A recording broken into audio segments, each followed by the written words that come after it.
By Drazen JorgicMEXICO City, Reuters, Nicaraguan police have arrested the brother of detained opposition leader Cristiana Chamorro, accusing him of damaging the country's sovereignty and continuing the sweeping crackdown of political and business figures opposed to President Daniel Ortega.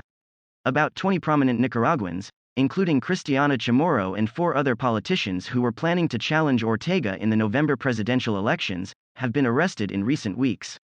Many have fled abroad. Police late on Friday said Pedro Joaquin Chamorro Barrios was detained under the country's recently introduced sovereignty law, and was being investigated for carrying out acts that damage the independence, sovereignty and self-determination of the Central American nation. A former lawmaker, Pedro Joaquin had been a vocal critic of Ortega and was a member of the opposition Citizen Alliance grouping that was looking to contest the elections. Pedro Joaquin's brother, prominent journalist Carlos Fernando Chamorro, said on Twitter his brother has been kidnapped by Ortega's police who fabricate alleged crimes and criminal offenses against citizens who demand free elections.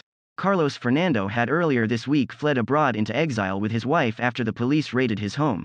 The Chamorro clan are one of Nicaragua's most storied dynasties, and in the past some family members were allied with Ortega, a former rebel commander who first ruled Nicaragua in the 1980s after his leftist Sandinista fighters swept to power in 1979 by toppling dictator Anastasio Somoza.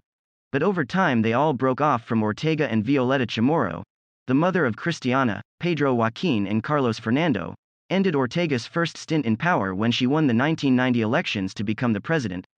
Ortega, who has ruled Nicaragua since returning to power in 2007, earlier this week justified his crackdown on opponents by saying his administration was arresting and prosecuting criminals who were plotting a coup against him.